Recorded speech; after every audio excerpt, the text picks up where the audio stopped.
Hello friends, welcome to ARLEEN AR VLOGS. இன்றைக்கி நம்ம சேனலில் பார்க்க போகிற ரெசிபி என்ன அப்படின்னா, ரவா லட்டு எப்படி பண்ணுறதுன்னு பார்க்கலாம்.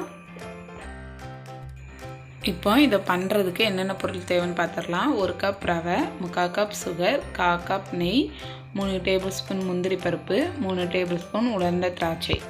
ஃபஸ்ட்டு ஒரு பேனில் நெய்யை சூடு பண்ணிக்கலாம். நெய் சூடானதும் நம்ம முந்திரி பருப்பை போட்டு நல்லா வறுத்தெடுத்துக்கோங்க. முந்திரி பருப்பு ஒரு பாதி அளவு வறுத்தரும், அதை லைட்டாக பொன்னிறமானதும் நாம் இதில் திராட்சை பழத்தை ஆட் பண்ணிக்கலாம். இப்போ இதில் திராட்சை பழத்தை ஆட் பண்ணி திராட்சை பழம்லாம் நல்லா குண்டு குண்டாக வர வரைக்கும் இதை நல்லா வறுத்தெடுத்துக்கோங்க. நம்ம இது போடாமலே ரவா லட்டு பண்ணலாம். ஆனால் இந்த நட்ஸ் யூஸ் பண்ணி நம்ம ரவா லட்டு பண்ணும்போது லட்டோட டேஸ்ட்டு இன்னும் சூப்பராக கிடைக்கும்.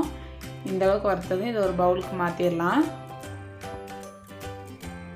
இந்த நட்ஸ் எல்லாம் ஒரு மிக்சிங் பவுலுக்கு மாற்றினதுக்கப்புறம் நம்ம அதே நெய்யில் ரவையை வறுத்து எடுத்துக்கலாம். அடுப்பை மீடியம் ஃப்ளேமில் வச்சு ரவையை நல்லா வறுத்து எடுத்துக்கோங்க. இது ஒரு 10 நிமிஷம் ஆனதுக்கப்புறம் பார்த்திங்கன்னா நம்மளுக்கு ரவையோட கலர் நல்லா சேஞ்ச் ஆக ஆரம்பிக்கும். அது வரைக்கும் இதை நல்லா வறுத்துக்கலாம். அப்படியே உதிரி உதிரியாக பார்க்குறதுக்கே பூவாக இருக்கும். அந்தளவு வர வரைக்கும், அந்த ஸ்டேஜ் வரைக்கும் நல்லா வறுத்துக்கோங்க. இப்போ பார்த்திங்கன்னா தெரியும். இப்போ இதில் நம்ம சுகர் ஆட் பண்ணிக்கலாம். இன்றைக்கி நான் 3/4 கப் சுகர் ஆட் பண்ணுறேன். நீங்கள் உங்களோட இனிப்புக்கு ஏற்றவாறு சுகர் ஆட் பண்ணிக்கோங்க. சுகர் ஆட் பண்ணி எல்லாத்தையும் நல்லா மிக்ஸ் பண்ணி விடுங்க.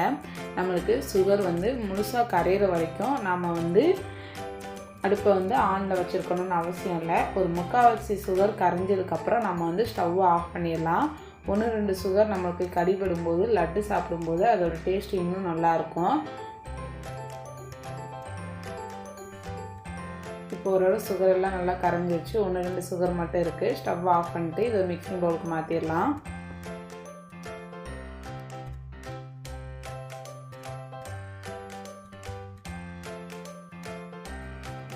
இப்போ இது கூட நம்ம வறுத்து எடுத்து வச்சுருக்க நட்ஸ் ஆட் பண்ணிக்கோங்க. நட்ஸ் ஆட் பண்ணி எல்லாத்தையும் நல்லா மிக்ஸ் பண்ணி விட்டுக்கலாம். இது கை பொறுக்கிற அளவு சூடு வர வரைக்கும் இதை அப்படியே ஆற விடுங்க. கை பொறுக்கிற அளவு சூடு வந்தோடனே இல்லை நம்ம பால் ஆட் பண்ணி உருண்டை பிடிச்சிக்கலாம். இப்போ ஓரளவு நல்லா ஆறிடுச்சு. இதில் நம்ம பால் ஆட் பண்ணிக்கலாம். இன்றைக்கி நான் 1/4 கப் பால் ஆட் பண்ணுறேன். பால் ஆட் பண்ணி எல்லாத்தையும் நல்லா மிக்ஸ் பண்ணி விட்டுக்கோங்க. மிக்ஸ் பண்ணி விட்டுட்டு நம்ம கொஞ்சம் கொஞ்சமாக எடுத்து உருண்டை பிடிச்சிடலாம். நம்ம உள்ளங்கையை வச்சு நல்லா அழுத்தி உருண்டை பிடிக்கும்போது தான் நம்மளுக்கு லட்டு ஷேப்புக்கு நல்லா கரெக்டாக கிடைக்கும். நம்ம அழுத்தம் ஓவராக கொடுக்காட்டி நம்மளுக்கு அது உதிரி உதிரியாக இருந்த மாதிரியே தான் இருக்கும். இந்த மாதிரி எல்லாத்தையும் குட்டி குட்டியாக உருண்டை பிடிச்சி எடுத்துக்கோங்க.